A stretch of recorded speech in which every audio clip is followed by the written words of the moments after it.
Coming at you from both sides of the gauntlet, it's the latest episode of Rage Across the Internet. I'm your host, Porter. To my left, we've got producer Joey. Hey, guys. And straight back from his parole hearing, Daniel Tyson. How we doing, buddy? Man, I gotta let you stop calling me that.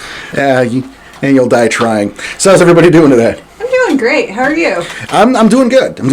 I think it was known that I had some vocal issues for a couple weeks. And so, hey, I'm back in studio, which is really nice. It's good to see you guys. Feeling better. Too, buddy. Yeah. It was really weird. You know, you guys have met me, so like me just shutting my mouth for a week was not the easiest thing on the planet. But scary, honestly. Right? Porter hasn't said anything. What the fuck's going on? Yeah, I was a little worried. You were in a talking diet, so... I was. I lost 40 words per minute. But well said. Thank you. But I got better, so here we are. And we get through those backlog, though. I mean, that's what it's for. Exactly. We had some good episodes. We did. You know, Joey, you kicked some ass the last couple weeks. Thank you. Yeah, I think you putting those out 2 weeks in a row was probably not a coincidence. No, I think she planned it. I was trying. I was trying to fly under the radar. You guys caught me. Yeah. And I know part of that was the episode where I accused her of not actually doing any edits. And so she picks the two strongest episodes she's ever had. Like, I'll show that asshole. You still did well. No, it was a good show. So those were nice. Yeah. It's kind of cool to hear those back because, you know, we record however many, when we sit down for recording day. And then they go into kind of the vault. Right. So... we recorded those. I don't even know it. I didn't remember half of what happened. Oh, so it's like listening to them for the first time. So it's like a new show for you. A little bit. Okay. So, do we want to cover some business? Well, I suppose we can. Yeah. What do you got in mind? Well, I was thinking about giving a shout out to our donor. Oh, that guy. Yeah, that guy. Yeah. God, who is that guy? I don't remember. I know some clown. Who is it, Danny? That guy is the guy. The guy? That doesn't help.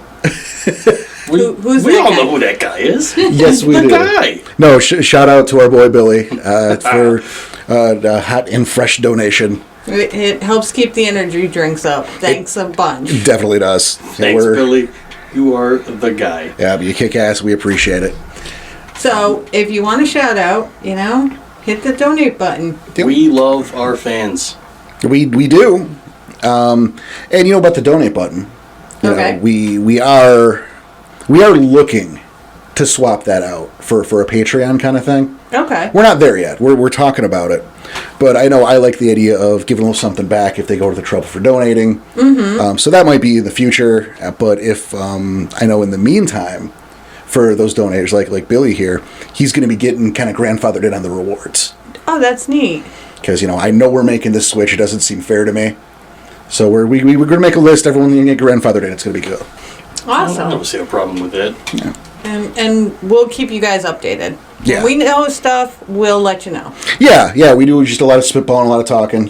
We've been looking at merch, which we had been doing for a while, but now it's more of a real thing.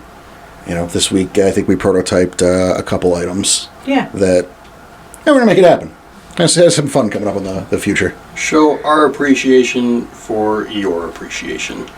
I like that. That's a hell of a sentence, Danny. Good job. Yeah, well, okay. No, it's good. I like it. I was holding on to it for a few minutes. Well played. I don't know what to tell you. So, any other business? Oh my God. Always business. Yeah, right. Well, we don't have to cover it all right now. Well, that's true. And because, again, we don't discuss these things beforehand. No. And it's the weekend. Who wants to keep working on the weekend? It's Tuesday. It's for future. Or for past. You don't fucking know. I apologize. It's not the weekend. Who knows what day it is? Whatever day it is, happy day to you. Happy day indeed. And that's enough of the business. Calais. No more business. Okay. So how about we get somewhere topic? I thought today we could talk about the Umbra. Scary. Not scary. That's a lot to talk about. Right. Which I thought we'd kind of bare bones it, do kind of like a basics. We'll hit the Penumbra today. Okay, so like an intro to the Umbra. Why not? Umbra 101. Yeah. You can't cover it all. It, I mean, what does all of the Umbra mean, first and foremost? Exactly. We could debate that until we just die here, in the studio. Just a bunch of skeletons. we'd run out of energy drinks, though. Well, I did say we'd die. What do you think happens to me without caffeine? Look, I had to quit smoking. Okay. You take my caffeine away, forget about it. So, maybe we should explain for the Cubs what the Umbra is. Well, the Umbra is the spirit world, which, of course, was once one with the physical world, which is called, also known as the realm. Okay. And until the Weavers bullshit. And it was the Weavers bullshit, right? Not the Worms bullshit? She had a mental shattering, and she lowered the gauntlet. No, she created the gauntlet. Well, Is that what we're calling it? I mean, yeah. lowered it into position because that sounds nicer, Yes. then violently severed the spirit world from the physical world No, it was gently lowered into place. Gently. to segregate the spirits from people. Yes. But then she gave them dogma to help them. But we're going backwards. Yeah, leave Kevin Smith and his films out of this. Jesus Christ. Now, yes, the Weaver created the gauntlet, which is, again, the barrier between the two worlds. Mm-hmm. It's obviously stronger in places of greater technology, of the greater influence by the Weaver. Yes. And why is the Umbra important? Well, I mean, werewolves are spiritual creatures. They're very spiritual creatures. So we have. Well, they are in fact part spirit, correct? Correct. Yes. So you have half spirit and half non-spirit. It was more like a thirdsies, gives man wolf spirit. All right, fine. I guess we're going bare bones on that. Well, we just did. Ha. Boom, got it. Ha. But yeah, so like man and wolf are both, realm concepts. They're earthly, they're physical, they can be measured scientific. So it's the spirit, and the Umbra deals with the mysticism and the magic, and it's the realm of dreams and nightmares. Among other things.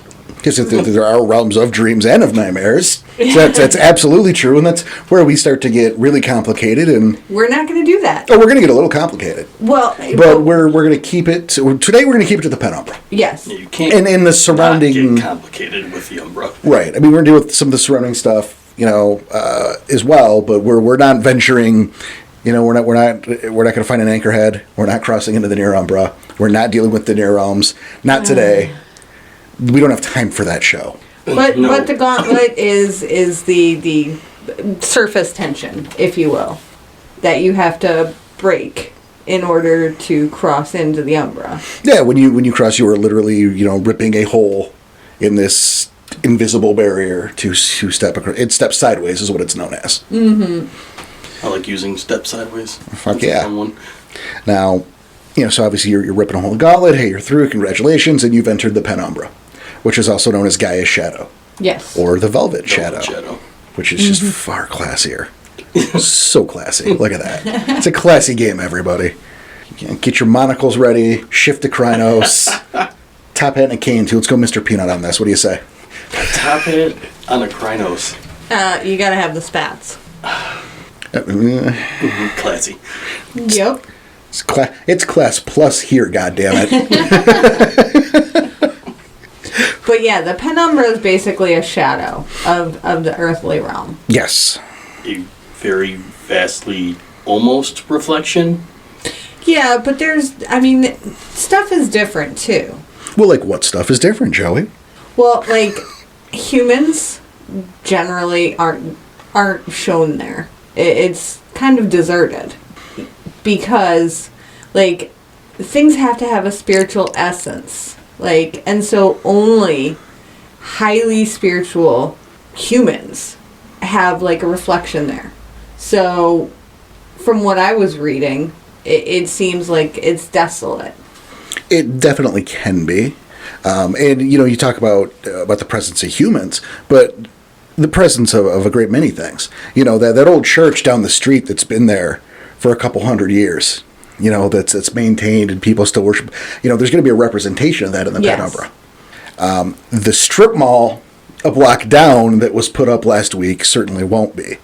But, let's assume that I almost want to use like a real business's name. Don't do that. Like Jane's sewing shop, right? So as to not get us into legal trouble. So try Little Reds. This is going to be terrible, Dan. Okay. You let me. Fair. Whoa. I'm listening. You don't talk about Little Red that way. So if Jane's sewing shop, you find out that she's got 12 orphans in the basement making the fucking products. Oh. See, Danny, you standing by that now, you jerk? No. Okay. I apologized already. Little Reds has no association with orphans. It's true. Nor does Jane's if she's really out there. You don't know Jane. You're right. You don't even know which Jane. Statistically, there's a Jane that knows something about orphans. Statistically? I don't know what, but statistically, there is a Jane that knows. If your name's Jane and you know anything at all about orphans, send us an email. Please write in. Prove Danny wrong. Well worth it. Okay. But again, yeah, if she's got her little orphan sweatshop down in the basement. Holy shit, that's a band name right there. There's going to be a negative spiritual resonance in the Umbra, is the point. And that's going to... Like I did when I went a long way to say that. It was a long way around. And that's going to make that sewing shop's representation and the area around it in the Umbra, dark and corrupted. Correct. Certainly. Corrupted was the word I was looking for, yeah. And so what you'll get is, and let's take this further to a cityscape to make this easier. Mm-hmm. Because I think when I'm talking about strip malls, we're talking about the church 2 blocks away, I already get that suburb kind of view. And that's like the weird halvesy that maybe is not the best example we could be using. So let's run off to the city real quick. Okay. And so you'll get those older buildings, like those old factories maybe that have been in business forever, and they'll have that higher spiritual resonance. You'll have the thing with people that people congregate to. The more stake people put in things, the more faith, the more care, the more, love. Certainly. Or even hate. The more it will appear. But other stuff's there too. You think of like a city skyline. Mm-hmm. I don't want to use New York intentionally because there's a lot of history and a lot of shit there. But, somewhere else, Florida Panhandle, I don't know what. Okay. Those buildings will still be represented, but they will be shells, they'll be husks. They'll be like the vague silhouette of the building. Well, and I read something interesting in the book that I was reading. And it said that, like, if the building doesn't have the spiritual representation, but it has a lot of technology, it can be covered in the spider webs from the Weaver spirits, but there won't actually be any walls. Like, it'll just be a building shape. Yeah, a facade of webs. Absolutely. Yeah, and I thought that was really, really fascinating. Yeah, in fact, I was getting there, so thank you on that, because you just fucking cut to it, so good on you. Oh, okay. Look, I had to take us another round in the laps with the sewing machines, and who knows where I was going to take us, right? You saw my point, you took it. Good on you. No, that's exactly it. There'll be a lot of facades, or, maybe there's that apartment building. There's not going to be shit at that apartment building. If... you have Daryl on floor, like on building 3, apartment 3A, and he's got his huge entertainment system and all the speakers. You'll find representations of those in the Umbra. You'll get the webs. Okay. You will get pattern webs there for that technology. And because of Weaver. Right, because of the Weaver. But obviously there's not going to be an Umbra TV there. That would be kind of neat. There's not going to be doors. There's not going to be windows. It's going to be a rickety kind of facade thing that you're on. Good luck with it holding. Right. With a ton of pattern webs. And then Doug or Josh or whatever the hell I said his name was, I forget already, with his awesome entertainment system, you don't like him, Yosi Bunny, he's a dick. You can maybe screw up those webs and now his TV don't work too well. Which is a great way of bringing up, my way of bringing up the representations of that technology. It does matter. If you mess with that does affect the physical Yeah. The physical yeah. version. You can, and they were talking about it where, like, you know, if you're busting through webs and you're, you know, yeah, there might not be any doors or anything, but if you're busting through where the door would be and you're breaking those webs, that door in the physical reality is going to start to break down. Those hinges aren't going to work right. The door won't seat in the jam correctly anymore. And eventually the door will break. And let's make that clear that it's not one for one. No. Okay, if you're going to go into the Umbra and you're in the Umbra Walmart, all right, which is a sentence I never thought I'd say, but you're going to be in that Umbra Walmart, you know, and obviously it's those big department stores. They have the magic eye, the automatic doors, you know. So you run through that, you rip through those webs. The doors don't explode in the physical world. That's not what happens. That would be wild and really hard to explain. Exactly. Like, it's a neat thing to just talk about, haha, but that's not what happens. Nothing happens to those doors. They break down. They glitch. Right. Like, oh, they're not working. What the hell? Get maintenance down here. So, have you ever, like, walked up to those doors with the magic eye and they're supposed to open and they just don't? And then you back up and you go back and they do? Well, according to The Simpsons, it's because you don't have a soul. Oh, is that what happened? Okay, I just assumed that I turned invisible for a second. No, you sold your soul to Millhouse. Oh. I forget what for. I think it was a comic book. It sounds right. It was 30 years ago, man. It's like season 2 shit. I don't know. Hashtag not sponsored by The Simpsons. All right, so if you're in the... However, Mr. Grading, if you're we're oddly available. into a Werewolf RPG and somehow listening to this... So what happens if you're in Earthrealm and you break that door? Well, then the door breaks. You're talking about the Umbra representation. The Umbra representation exists. Oh. Is just fine. So the webs don't just start falling down? No, they don't. And in fact, if you are to screw up those webs in the Umbra, pattern spiders will come and repair that shit. So you haven't broken those doors forever. You've glitched them for a couple minutes. Right. Which is nice to keep in mind for, like, security cameras and shit. Mm-hmm. It can buy a little time. You know, mess with the camera. But A little stealth game. well, and that's something you bring in because we're talking about right now, specific about the Weaver, but this is true with all spiritual representations. You know, you can have that forest, you know, that people played in and wandered through for years and years and years, which is currently, you know, an apartment complex. And its Umbra representation might still be that forest. Yeah. And that means that forest could come back someday. If those spirits are nurtured, and obviously there's some, you know, physical interference you'd have to deal with as well, but that's not what we're talking about right now.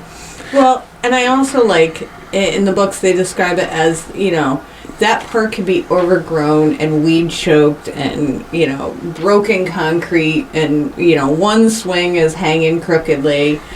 And in the Umbra, it is picturesque. It's glowing. Oh, absolutely. You know, it's just got so much going for it. You know, it's the perfect sky, it's the perfect day, it's got the perfect breeze. Well, and that can go both ways, and it all depends on the spiritual resonance of, you know, Right. how that's going to work out. You know, but, you know, the thing I was going toward is, you know, you can have that idea of that apartment complex, you know, in the Umbra, it's still that forest. But here's the thing. Mm-hmm. You know, you can have the Umbral version of that when it's physically not there. It doesn't work the other way. Right. You know, if you kill something's spirit, its physical representation will wither and die, period. Mm-hmm. But if you kill it in the Earth realm, In the realm, yeah. the spirit still exists. It absolutely can. And again, we use this example like the forest was cut down to bring up some housing. But that forest was that important. You can keep those spirits. You can nurture it. It can still exist in the Umbra. And again, maybe that can bleed over into the realm if you get people to not fuck with it. Right. But that's Eventually. that's a different thing. Right. There was a point that I read about, you know, talking about like the neighborhood playground, and you can actually like take kind of a blighted neighborhood playground and do like spiritual awakening on it, the rite of spiritual awakening, and, you know, nurture it and bring it and help it like revitalize the community. It'll bring positiveness to the community. It certainly could, but I mean, I'd want to do a rite of cleansing on that too, Well, because yeah. hey, what's a blight? Oh. See, I'm gonna pretend I don't know what the fuck I'm Okay. talking. What's a blight, everybody? Corruption. Certainly. That's corruption. That's all I got. No, there's more. There is more. He's I have rifling his notes. notes. Get your notes, Danny. Well, I'm trying not to bump the microphone. Well, why are your notes over there? It's a good question. It's not. Where is it? Someone tell me it is, so we're not wasting time here. I'm kind of enjoying this, actually. Oh, man, I don't think the listeners are. Okay, a blight is you could use the word zone. I prefer to use the word like a mini realm, Okay. which can get confusing when we get further, deeper into the Umbra. But just for right now, it's so weird watching you be that careful. He's handling these papers like they're about to just degrade. Trying to bump the microphone. Or rattle your papers. And it was just really weird to watch him handle them that way. It was.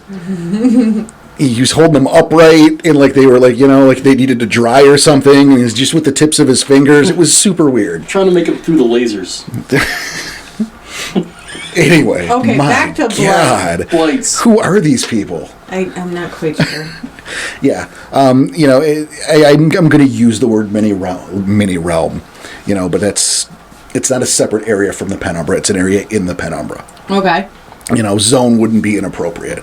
Okay. But a blight is an area, it's a hotbed of the struggle between the Weaver and the Worm. Mm-hmm. It's a place that's kind of been infected by both, and there you go. Yep. Urban decay is like a part of, it's evident there, but that's a relative in terms of how bad that decay is. But generally, it's not a great place to be. It generally, for a Garu, it's a nice little battleground there in the Umbra to try to help make things better. You will find blights all over the place. And you do a rite of cleansing, and then you do, Yeah, you get rid of what you can. You try cleanse the best you can.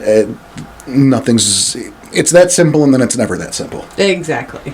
Yeah, I don't think in our games it's ever been that simple. Oh, it's never that simple. Well, I feel like you only encountered the one, and that was in the very ass beginning. Yeah, that was when you met Raccoon. Yes, maybe it was our rite of passage. Man, that was phoned in.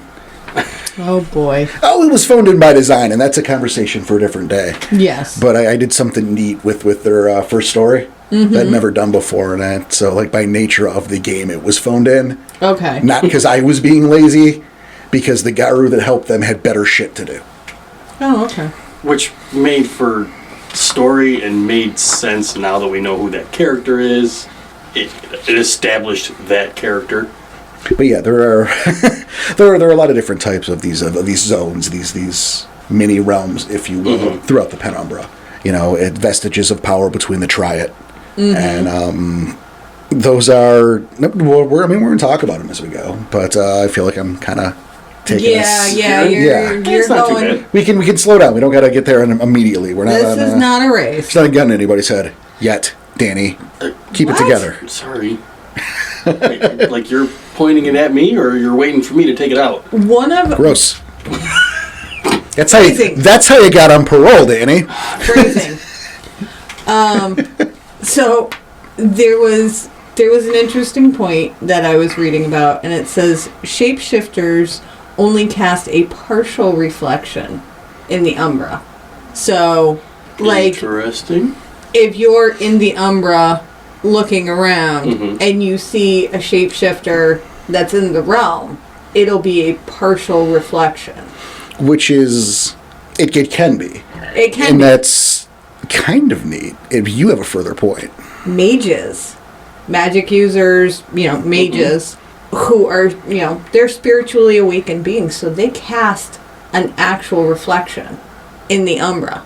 Okay. But the book also warns not to use it as a poor man's scent of true form. Well, and I think that's something that I want to pivot to for a minute. Okay. And that's, because we can talk about the different facets of the Penumbra, and we're going to continue to do that. But I want to take a quick break since you brought that up, and about how groups sometimes use the Umbra. Okay. The Umbra is not a get-out-of-jail-free card. No. We talk about how, like, oh, it's not going to have a door. There's not going to be people. There's not going to be witnesses in the Umbra. And that sounds a lot like, oh, I could just go in the Umbra and go to the bank vault and, like, go back inside the vault, get the money, and just leave. That's not. No, sir. It's not a get out of jail free card. I know I said stealth, but it's a little bit more than that. Well, but I mean, there are groups, and there's sometimes there could be a temptation if it's not properly. Yeah. Oh, and then there's the hey, let's drive a car into the Umbra. That Trope. makes no sense. Which is theoretically possible, but again, you're doing weird shit here. And Bad idea land. Right, like I think you're viewing the Umbra as a game mechanic, and that's a problem. Because it's, again, Agaru is part spirit. Mm-hmm. You know, the spirit realm is a real thing. The Umbra is a real thing. You know, we try not to get real world. We try not to we'll get a little meta, but we won't, you know, you have all these religions in the real world. Okay. Correct. Outside of this game, and this is a weird area for me. Okay. Outside of the game, what the fuck is this? But there's all these religions out there. And everyone obviously believes their religion is the right one. Well, one would hope. One would hope. No one's like, I'm Christian because it sounds silly. No one says that.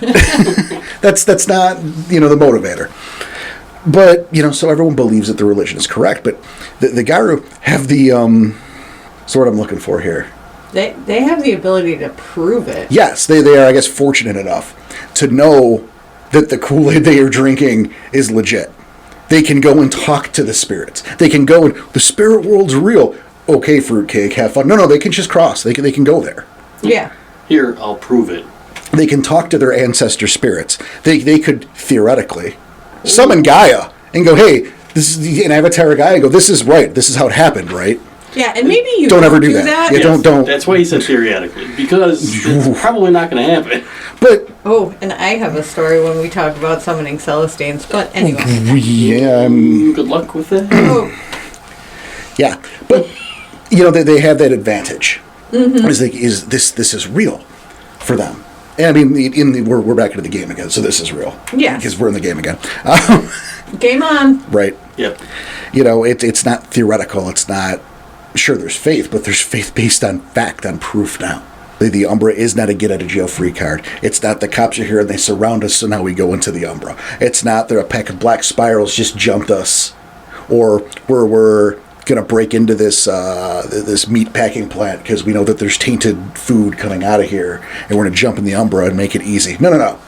You are that meat packing plant in the Umbra, it's going to be a fucking nightmare. It's going to be way worse. Yeah, it's going to be at the very best of Blight.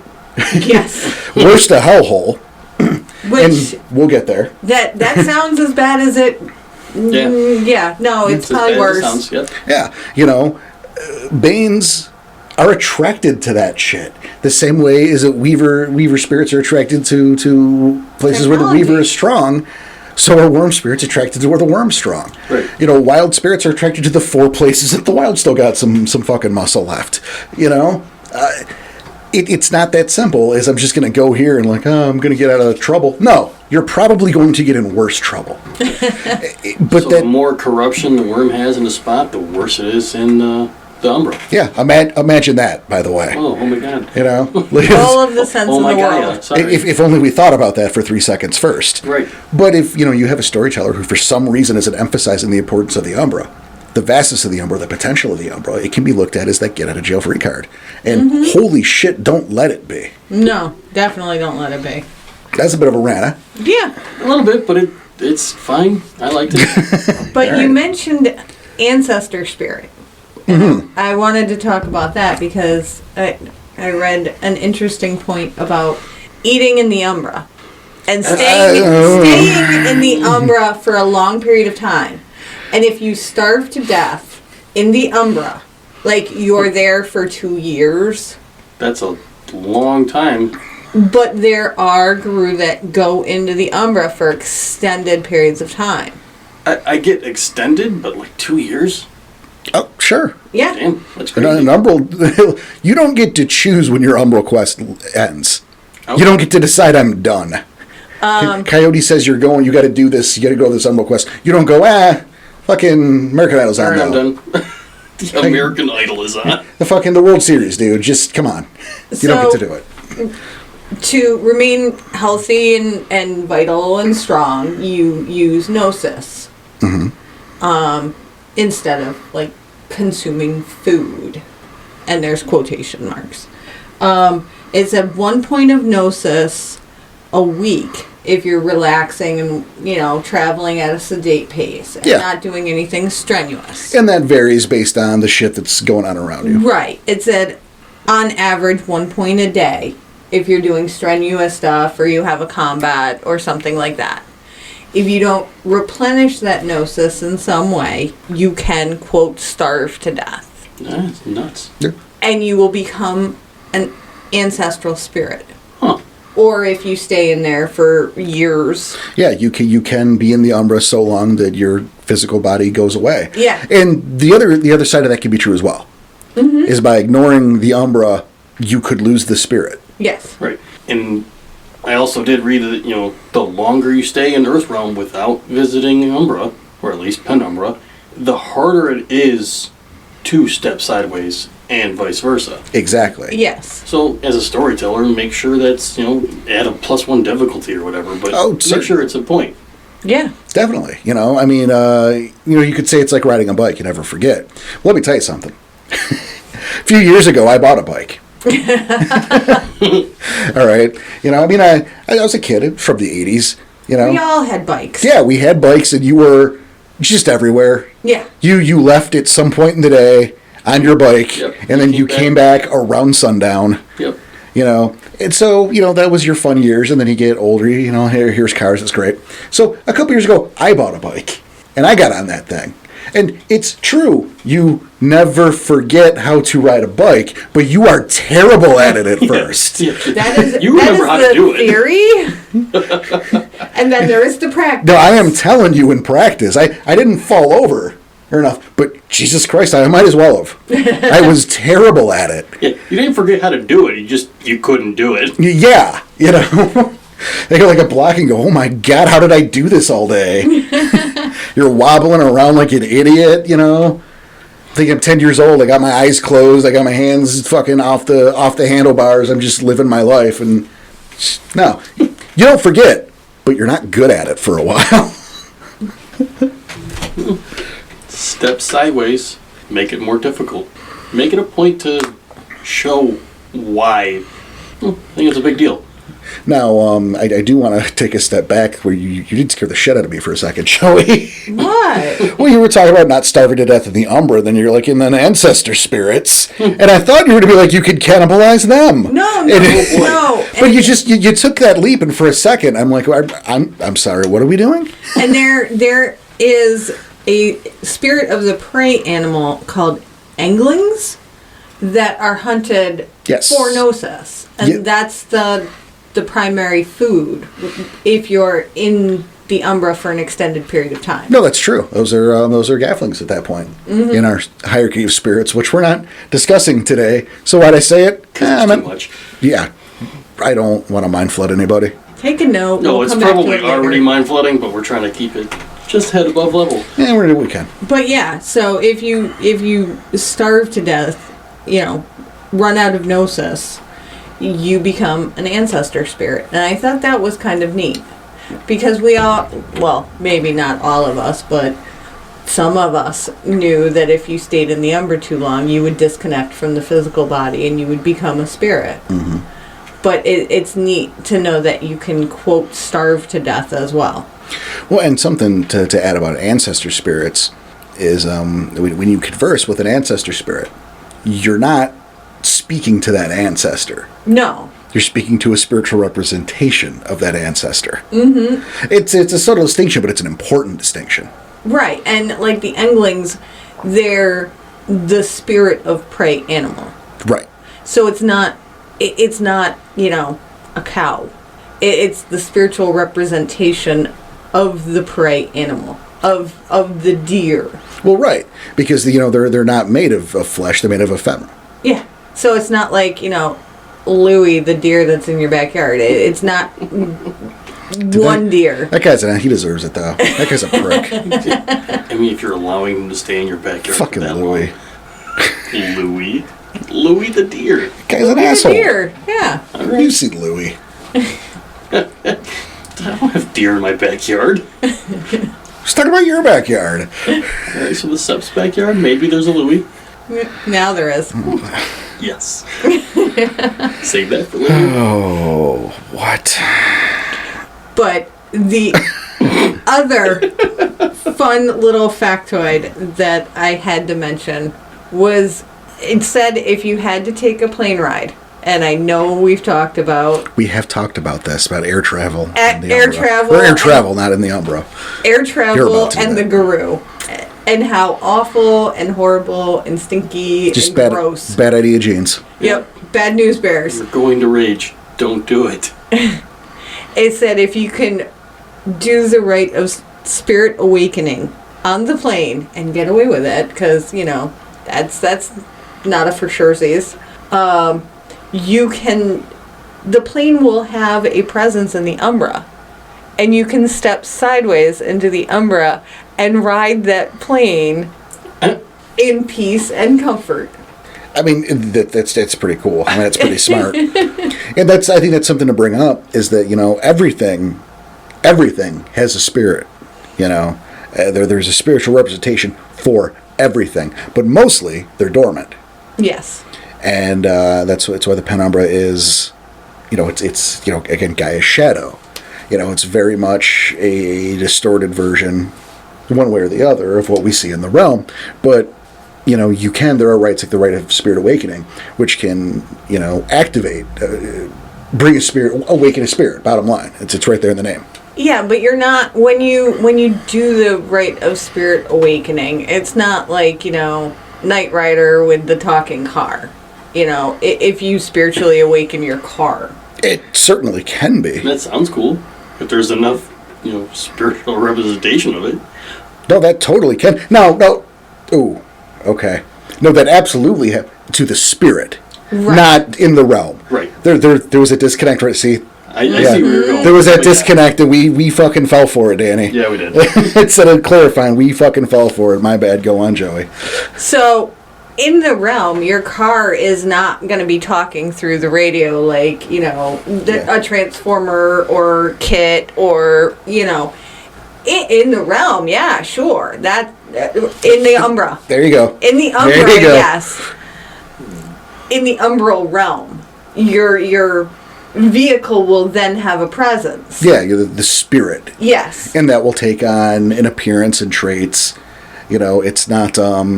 It's not a one-for-one with your actual car. Like, the cigarette burn, it may not be in the seat. Well, but the thing is there might not be a seat. What was the name? No one's going to remember. I'm going to look like an asshole. The Scooby-Doo clone where the Scooby-Doo stand-in was a car. Oh my goodness. No idea. I knew it. What kind of cut rate cartoons are you watching? Hanna-Barbera, man. This is the fucking kings of cartoons in their day. But there were 30 fucking Scooby-Doo ripoffs. Yeah, you're right. Jabberjaw. There was the Dune Buggy. There was the actual car. There was whatever. Whatever. Anyway. So yeah, it's not going to be. It's the car, but its headlights are eyes, and it can talk to you. Is the spirit? Mm-hmm. Not necessarily. It could. If the car in question maybe is a Mustang. Right. Maybe that's a horse, and maybe the burn marks, the cigarette lighter burn marks on the seat. Maybe that's a scar on the thing's cheek. Yeah. There's going to be a representation, and it's not necessarily a one-for-one. This is the point there. And if you know, guys, the name of the Scooby-Doo ripoff, where it's a goddamn car, it's a talking car, I think it was red. Let me, because it's going to bother me, and I'm certainly not going to look it up. But I want to throw it in their faces at a later episode. Why waste any time looking that up? Scooby-Doo ripoff, Google. You will get 30 shows, because Hanna-Barbera had like 5 different programs. They were in very 30 busy. different skins. Jetsons and the Flintstones, same show. Oh yeah, 2 different time eras. Danny, did you have anything interesting you wanted to talk about? Of course I had a ton of interesting things, but... Well, prove it. Oh, I mean... He's fast to lose with those notes now, right? You can hear them. Mm-hmm. Just the fact that humans wouldn't be able to handle the Umbra. Yeah. I mean, some of them can, but again, it's the ones It's a that very are... small it's ratio or... small percentage. Ones that are, high on drugs or extremely spiritually awakened. Well, and even then, they can't get a glimpse of the full Umbra. What they're getting is called the periphery. Right. It's where it's a thinness in the gauntlet that they can kind of, sort of get an idea through. Mm-hmm. There are gifts and shit like that can allow non-shifters to cross the gauntlet, but that's, again, it's not what we're talking about. That's its own special thing. Also sounds kind of irresponsible. I feel that way as well, but that's They talk about vampires being in the Umbra. Oh, that's scary. Oh, it was kind of That's hilarious. funny. It was kind of funny because they can't feed. They so they starve to death. Unless they feed on the spirit of blood. And only Interesting. The spirit of Yes. I would have never thought of that. Of course, my first question becomes, how the fuck are they going to know to do that anyway? I can't imagine there's going to be a spirit walking that's not going to be hostile to a vampire. And I'm even talking worm spirits. Garrower, I don't want to say it because there are other shifters. Mm-hmm. But I am right now going to say Garrower are largely the only ones who can kind of roll the Umbra with impunity in terms of dealing with spirits. And again, there are other shifters, but we're not talking about them right now. So just don't worry. Just roll with it. Just shh. The bad men will be gone soon. But yeah, I liked the concept of the spirit of blood is the only way that they can eat. But then it was talking about the pervasiveness of the sunlight in the Umbra during the day and how it's just everywhere. Well, it's all ambient sunlight because the sun, while there is day and night in the Umbra, the sun does not shine. Right. It's just ambient sunlight. Yeah, well, that's still bad for vampires, as it turns out. Vampire being in the Umbra is just not good for no. like what? No. Just in general. I don't even care how that happened. That guy's fucked. They were less than specific on how it happened, but hey, if this ever does happen, look at this. And it was just all bad news bears. Yeah, it's kind of funny. It really was. Stupid leech. Yes. And it's like, what did he walk through the wrong door? Did he mean to go into the closet and then he opened the Umbra to get a jacket? You got the weird side-eye look going on from both sides right now. And you just Phrasing. You're right. Yeah. All right. Doesn't change the fact. I don't know what happened, but I feel like it was artfully dodged. What? No. All right. Well, another thing I find kind of interesting, going back to the gameplay aspect of this. Sure. When you're going to step sideways, it says stepping sideways, doing your roll. If you fail that roll or botch, Those are two different things. Right? No, you're right. So if you botch that roll, you are stuck in Weaver's webs. And that is a terrifying fucking thing. Yeah. Mm-hmm. It says right in the book, you are subject to soul-shattering visions. That's not how I want to spend my Saturday afternoon. Right. Well, and I know during one of our games, Danny, your character Hunter was actually looking through the gauntlet. You're peeking. Yeah. Which is a thing that can be done. It's not easy, but it can be done. And you botched that roll. I botched, yeah. That was a scary thought. And so I had some fun, little artistic license, and I actually had pattern spiders crawl out of your eyeballs. Yes. Right out of the eye sockets. Because I was peeking. I wasn't trying to step. So you had Jessica, who was there. Tom wasn't there at the day, whatever was going on. No. Jessica tried it. Wasn't a very good roll. So didn't get much visually as far as what she saw. Okay, let me try it. So we went from bad to worse. To absolutely awful. Absolutely, I botched the roll. It was probably the first botch I've ever had.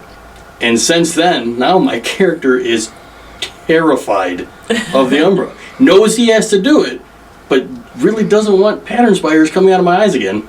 Well, and okay, there was a description of the gauntlet. And it was a thicker gauntlet. Mm-hmm. and it said that it was like half frozen water that's dragging at you and pressing down from all sides. I like that description. I thought it was pretty accurate and easily. I mean, there's a few ways to define it, certainly, and I mean, there's that kind of film or residue that's on you when you kind of like you were walking through the woods and there was a spider web you didn't see. You walked through that motherfucker. Just a lot of spider webs. But it's like that too. Because the gauntlet is a spiritual barrier, but now you're in the spirit world, and there's a level of pseudo-physicality to that. But that's a Jesus Christ. There are words. Pseudo-physicality, everybody. Technotronics. Ooh. That is not. We are not responsible for that. No, we are not. Onion layers. Onion levels. Onion levels. That's your jam. And ring the button. Ringing buttons. I've never heard of that. Kind of idiot would say that.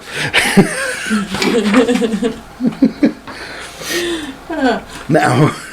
But so, I think when Hunter has to try to push himself through that half-frozen water that's pressing on him, like, that can give you, like, a visceral reaction for your character. Yes. Like, just having spiders. Yeah, it's, you cringe, you shiver a little bit. Yeah. Thinking about that. Yeah. So, I mean, that's extremely brave of your character to do it anyway. It was necessary at the time. We were doing a thing. And again, Jessica tried, didn't do well. We need to get this done. Let me try. And now, terrified it happens again, but understands it's probably going to. And I'm glad. I'm glad it happened, because it was a good moment. It's a character building moment. Right. But man, that was a rough story. Yeah. Their dice were cursed the whole day. I think they succeeded 3 rolls the entire session. It was fucking astounding. Werewolf the Apocalypse, creating phobias since 1990. You're welcome. Creating phobias, yeah, it was. I don't like spiders already, and now I really hate them. Just like bees. I can work on that. We can work on that. Do a little Nick Cage action. I'm into it. I don't want to know. Oh. No, I really don't want to know. Well, you give me ideas and then you walk away from them like you're not responsible. Character building. You're right. Now to move back to the aspect of the Gaia's shadow. Okay. I mentioned that there is day and night. Things in the Penumbra largely work like they do in the realm. Time moves at the same rate. Your travel is at the same rate. It's not a get out of jail free. It is. It's a spiritual representation. And in terms of appearance, we talked a bit about that. And I think if you're trying to show somebody, I think a great example is the upside down in Stranger Things. Oh yeah. Season 1, Stranger Things. There's those, the other side, and I think it's a great representation of the Penumbra. Okay. I mean, it's not 1-for-1, but the show is not 1-for-1. No, but it's not. I think it's a great fucking representation of the Penumbra. Yeah. A more corrupty. Right. Yeah. Right. I was gonna say. Reflection. Yeah, I was gonna say it's a more blighted version. More blighted version. I mean, there's not a bunch of spirits running around, but that's not what that show is. No. So just fucking bear with us here. Mm-hmm. Yeah, and I mean it's. In the healthy areas, in the spiritually healthy areas of the planet. Oh, it could be a beautiful place. Yeah, it's gorgeous, it's vibrant. In the day, the sky is the perfect shade of blue with, the ambient sunlight and the gentle breezes and, and it's magical. But as time goes on, the apocalypse grows closer and the worm grows more and more corruption happens, the less that's happening. Right. Certainly things are bleak, but I think, the Penumbra, the Umbra in general, but again, we're sticking to the Penumbra today. It's the best and worst of things. You know what I mean? I mean, the whole Umbra, it is. It's a lot of little levels to that onion. Thank you. You know, At least it's... you use it correctly. All right. You know, I mean, the Umbra is a fucking Russian nesting doll. Yes. Oh, that's a good way to put it. Thank you. There's so much. You know, we talk about experiencing the Umbra. You know, there's the concept of the second breath, which is supposed to be, you know, your first experience in the Umbra. Okay. It's your rite of passage, but of the Umbra. And, you know, these guys never had it. Okay. You know, again, it didn't... It's cool on paper to me, you know. Well, maybe explain it for the listeners. Well, it's different for every tribe. And Okay. that's kind of the thing. Okay. That's kind of why I didn't do it. You know, but it's because, again, the Umbra is not just some get out of jail free card. It's another world, but it's a world that's connected to you through part of you. Right. You know, you part spirit. It's a big deal. It's a level. There's a level to where it's a religious experience. Yes. You know, we didn't do it.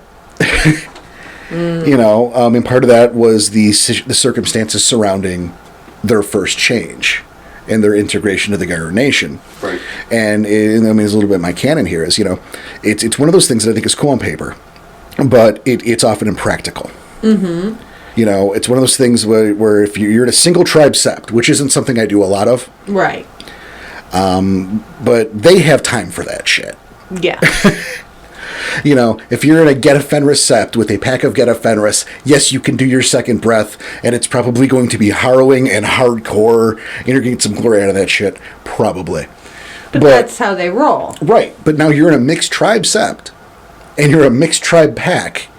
We don't have time to do your Child of Gaia, you know, everybody hug, we're all connected experience. We don't have time, Mr. Fiana, for your let's get plowed and sing some songs Umbra experience. We don't have time to look over here to the Actina to say, let's whisper to some Banes and then lick the worm in the eyeball experience. We don't have time to do all three of those, man. We got shit to do. Those are really stereotypical. I know.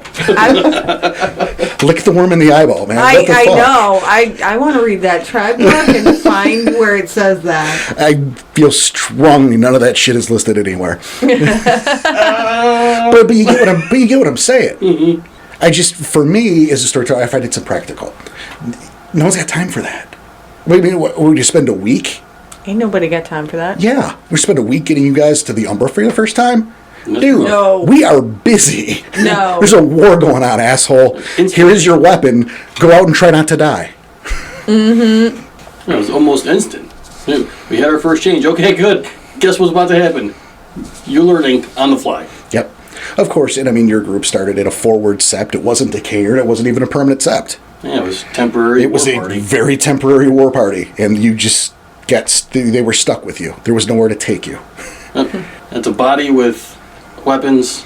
Here, you don't have any? Well, here, take this. 10-foot tall murder machine. Yep. Go. And, you know, you can live this out, and maybe you'll die. We didn't lose anyone. We didn't have you an hour ago, so if you died an hour from now, it doesn't matter. Yeah. No, there's no other way to put that. You're absolutely right. There's no moon bridge. We don't have the gas money to take you somewhere else. You're just with us for right now. Which kind of makes sense because it established the setting of the whole entire game. Like, this is fast-paced. This is at war. You were either ready to go or you're dead. And sometimes both. Yeah. It's not a fun life. I mean, that's something that I do as a storyteller. It's one of my main focuses. That being a Garu kind of sucks. Yeah. Yeah. It's not. I mean, my games aren't all doom and gloom, but Not all. Just most. No, Look, there's Just some messing horror around. thrown in. No, there's... yeah. It's good half and half. cool. No, but it is a horror genre Oh, absolutely. role-playing game. No, that's true. So doom and gloom and, some gore and some horror are That's- to be expected. Yep. Well, my point is that it's the games themselves aren't all, let's be sad all the time, or, this life's bad. But life as a Garu does suck. No, that's Wraith. But again, that's the idea, is that being a Garu does suck. Yeah. There are perks, and there's a lot of moving parts, but that's not a fun life. No. No, and that's why you need your pack. Yes. Because that makes it suck less. And it's like, you wanted to be a veterinarian. That's too fucking bad. Instead, we're just sending you to Rio de Janeiro to kill 30 vampires. So instead of like helping a dog not be sick, go kill people instead. And then come back so we can reward you for it and send you to kill more people. You're welcome. That's kind of the same thing, though, right? Kind of. And even then, are they really rewarded? Okay, but you mentioned moon bridges. Battle scars, motherfucker. Yes, I did. Yeah. Hey, how about we talk about something Umbra related? Yeah. I thought we were doing pretty well. We were. And then all of a sudden. Rails! Where'd they go? Safety nets are for nothing. Go on. So, how do moon bridges work? Well, moon bridges, and this is a Hyper condensed version? not even. It's just a little out of the wheelhouse, but fuck it, it's more related than what we were talking about. A two cairns do, and again, the He's waving his hands around. He doesn't know what to say. what's going on? Figure out a shorter way to say it. Yes, thank you, Danny. My friend who isn't a huge prick.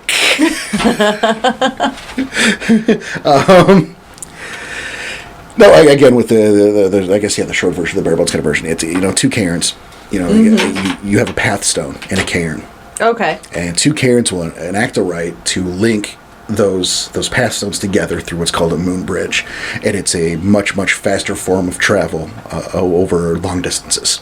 Okay. You could envision it as a column of light that you simply, you walk up through the Umbra and boom, and the travel's much, much faster in the realm than it is while you're walking it. Or maybe it's instant if you want to run it instant that way too. I prefer to make you guys do it, and it's, time's wonky sometimes, haha. So it's umbral travel. Yes. Between cairns. Two cairns. Okay. Yeah, it's definitely a faster method of travel, especially when you have to, you have this cairn over here on the other side of the country. Right. Yeah, and it's like, hey, how are the teenagers going to get across the country with no car? Well, they could steal a car. Which, yeah, that's something we've done. Or hitchhike. In-game, just to be fair, in-game we've done. Yeah, parole officer, don't listen. Statute of limitations, Danny. You're solid on that bit. Okay. You were very young. It's fine. Jesus Christ. Good. So, that is part of Umbral travel, certainly. There are also erts, which are spirit trails. Okay. Who spirits, the more intelligent ones. You have your spirit hierarchy, so the higher up the hierarchy, the more canny and more, let's say, individualistic, for lack of a better term, the spirit is. Okay. Well, the more intelligent, the more personal, the more sentient. Easier to talk to? Ish. That depends on the spirit. I don't think intelligence is one of those hierarchies. Well, how do you... And this is a different episode, but how do you talk to the spirit of the concept of the color blue? That's a real question. Yes, that is a real spirit. Okay, Danny. You talk to the spirit of the concept of the color blue. Like this. That's not talking. Exactly. It's not talking, no. But that was my point. I am very happy you are not this Paxthurge. That would be terrible. So you only talk in shades of blue? Only using words that associate shades of blue? But that's going to be a spirit episode. Okay. Let's not muddy the water further. Backtrack a little bit. But there you go. So intelligence or frame of reference is different things. But, spirits know their way around. Obviously, they travel the Umbra. You get the right spirit, maybe spirit of a cockroach, spirit of a rat in the city. They might know a shortcut or a secret way to get to somewhere that you wouldn't know. Mm-hmm. Which is kind of cool. And that becomes a bigger deal when you go further into the Umbra. But that's not this episode today. Yeah. Yeah, that's past Penumbra. Yeah. But there are, we go back to, there are a lot of different zones. Again, those zones, those mini realms. Mm-hmm. And we brought up the Blight, which is, kind of that fight between Weaver and Worm. But, you have all sorts of them. And I see Danny's flipping through his notes, because I know he's written some of those down. Domains was the name of those. Thank you. Yes. See, I wrote shit down. I know you wrote shit down. You got a lot of pages there. Doesn't mean I remember any of it, but... Doesn't mean all of it's relevant. That's true. There He you took go. a lot of extra notes. Tried being an overachiever, and it was just a waste of time. How's it a waste of time? That's more knowledge for you. Touche. You'll be more prepared for other episodes. Also true. Yeah. Okay, I'll take it. Thanks, guys. You're welcome. See, they are nice to me sometimes. You ruined it. All right. Do we have to give the $10 he gave us back? Oh. He gave you $10. Oh, he didn't give you $10 to be nice to him? No, I took 20 from his wallet an hour ago. Oh. Son of a bitch.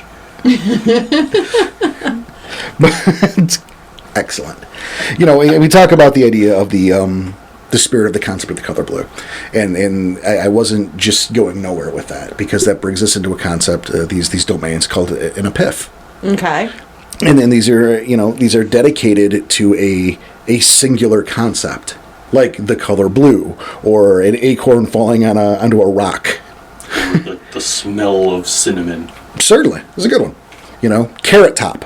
You know, Comedian? sure. If that's really what you want. No. Well, I'd call that pretty simple. Carrot top, pretty simple. No. Oh. But Yeah.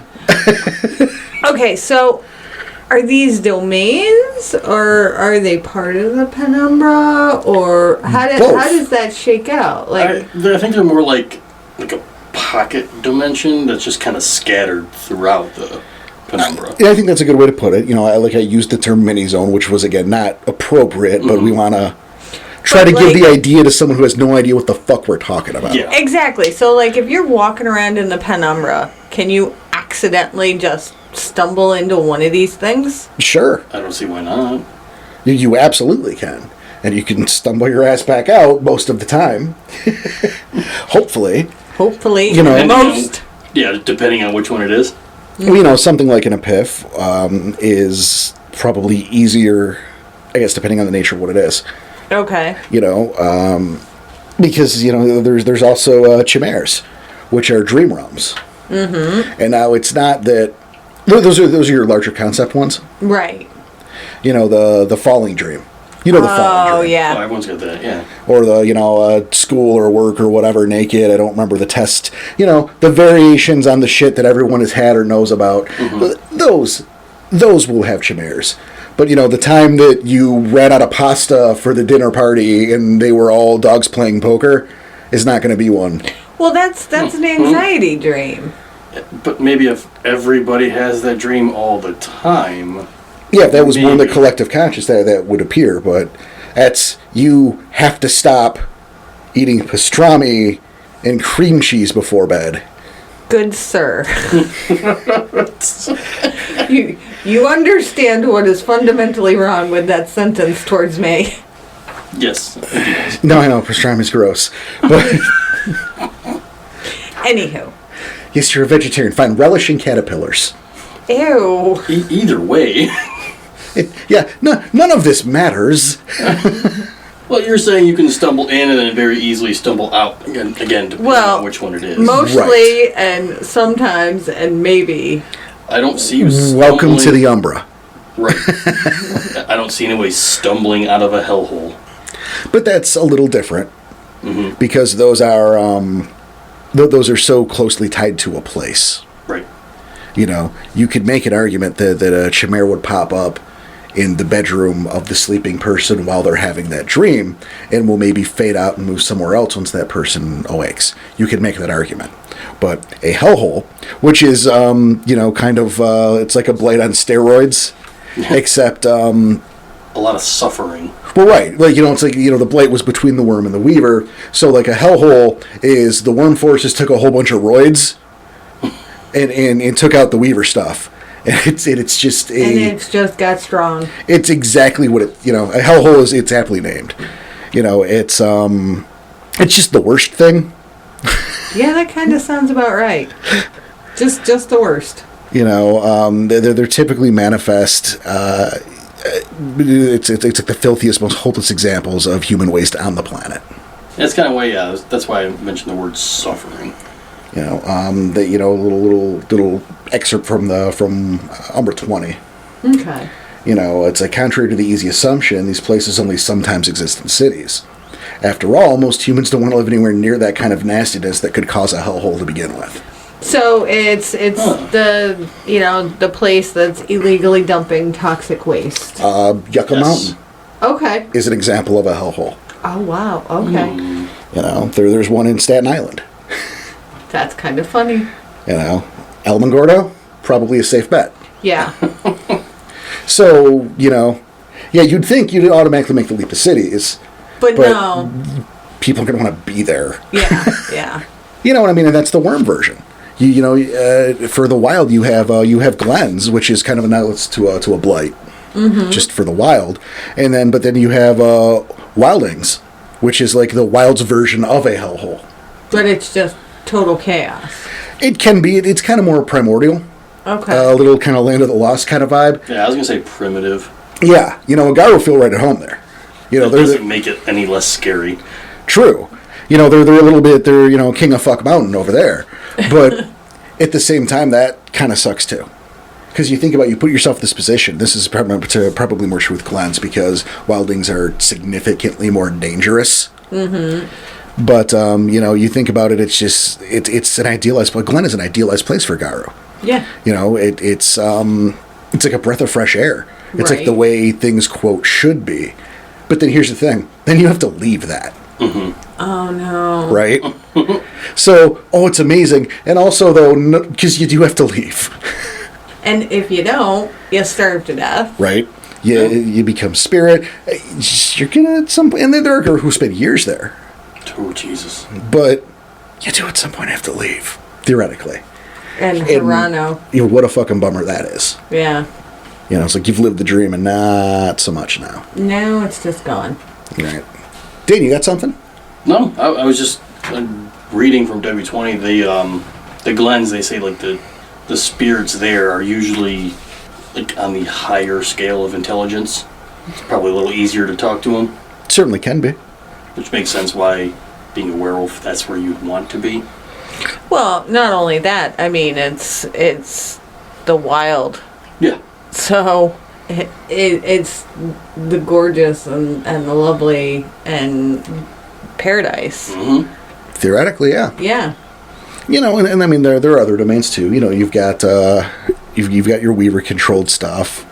You've got your trials, your deals with the Fae. You got your stuff next to the astral Umbra, next to there's just so much. There's a ton of stuff. There is, and we certainly couldn't do all of that today. But I feel like we probably we hopefully gave you a taste of the Umbra. basics. Yeah, a little bit of the Umbra. Yeah, we're dipping our toe in. You got to crawl before you walk. Yeah, being the Penumbra, knowing that this is where most Garu, if they're going to the Umbra, this is where they're going to be. Yes, that's a good point. In your standard story, if you're going to the Umbra, you mean the Penumbra. Right. The near Umbra, you go deeper in, that's for you're specifically going somewhere in the Umbra. That's quest. That's the near realms. That's that shit that we'll talk about at a different day. Mm-hmm. Different episode. Yeah. I'm Now, excited to talk about those quests. and we're gonna get there, man. We are nowhere near done talking about the Umbra. It's just like we're not done talking about any damn thing here. Come on. Look, we got a stool next to these premises. We're gonna milk them. Porter got his voice back. Right. Let's hope that holds. Jesus. But I think we don't have a Cubs Corner today. That is correct. Yeah, I think this kind of covers this entire episode was being basic and an intro. Yeah, I guess in Cubs Corner, the question could be, can you tell us a bit about the Umbra? Yeah, rewind. Yeah. Rewind, and that's your episode. That's your Cubs Corner today. Play it again. That's right.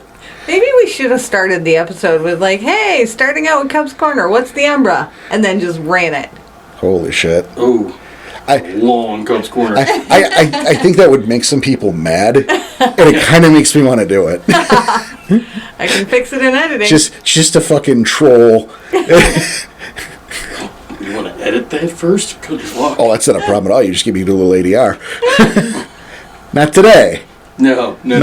I want this out there so that when I do it eventually, people are going to be like, is he fucking with us, or is this a real thing now? I want them to be unsure. But yeah, we don't have a Cubs Corner today. We feel like, look, you learned about the Umbra. Congratulations for the Cubs Corner folk out there. Enjoy that Silver Fox pack. And write in, because we're out of our backlog of Cubs Corner questions, I think. Yes, we are. So, yeah. So we need new ones. Yeah. Email them in, which would be ragecrosspodcast@gmail.com. Mm-hmm. You could go to Joey on Twitter at rageacross. Really want to? You could. I think you do. You could go on Facebook and talk to me there. But really, you could go to the damn website. The website's the best place. We have a forum there. Just pop that stuff in the forums. You will probably get an answer on the forum, and you will probably get an answer on air, and those will be related to each other. Well, that's how far do we want to get into it on the day. Okay. Do we feel like being chatty in on the forum, or do we feel like being chatty on the air? Maybe both. Who fucking knows? But you'll get your answers that way. And since you're on the internet, and you are, because you can hear me, don't forget to give us some likes on our various social media. Don't forget to rate us. Give us some reviews to wherever it is you're choosing to listen to this thing. And it's important. It means a lot to us. It helps the show get better. And it helps our ratings, and it helps more people see us. Right. The more attention we get that way, the more people see us, the more people we bring in. We get this digital Karen working, and look at that. We're all home. We're all happy. We're going to get up there and rank. Claves for everybody. That's what I'm saying. Holy shit. We hit the goal, and I'll tell you what the goal is. We'll get there. I'll tell you when the goal is there. Claves for everybody. When we ring that button, claves for everybody. When the button is rung to a significant degree, there will be claves for everyone. Oh my god. We're really going to have to hold us to this. That is a... I said it. Don't cut it. I said it. Okay. Don't cut it. Don't cut it. Don't cut it. That's going to be a thing. So, write in, give us your questions, give us your comments, rate us, give us reviews. Hey, if you want to help support the podcast, we have that Amazon portal. Mm-hmm. You click on that link, buy whatever you're going to buy on Amazon. They give us a little taste, a little kickback. It costs you absolutely nothing. Because you're on Amazon anyway. Right. Who's not on Amazon, seriously? You got to live in the world, man. Also, we have that donate button, which hopefully in the next while will become a Patreon button, so you'll get something back. But again, in the meantime, you'll get grandfathered in. And who knows? It might already be a Patreon button. Who does know? We have no idea when this is going to air. We don't know what day it is. Welcome to the year 2024. Whoa. Or not. Hey, maybe... My wife misses me by now. Maybe by this time... Oh, you've been divorced for years. Probably about 4. Got it. It's entirely possible that we have our merch store up. Who knows? And, you're sitting there with a ring the bell button and a Rage Across the Internet mug? Yeah, could be drinking coffee out of your Rage Across. Who knows? Because the future is so bright, I do in fact have to wear shades. But in the meantime, on behalf of everyone here at Summer Rain Studio, I want to say thank you so much for listening, taking the time with us. On behalf of Danny, on behalf of producer Joey and Tom, who... we'll let him out of the box sooner or later. And myself, we want to say thank you. Good night, everybody. Be excellent to each other. We'll see you.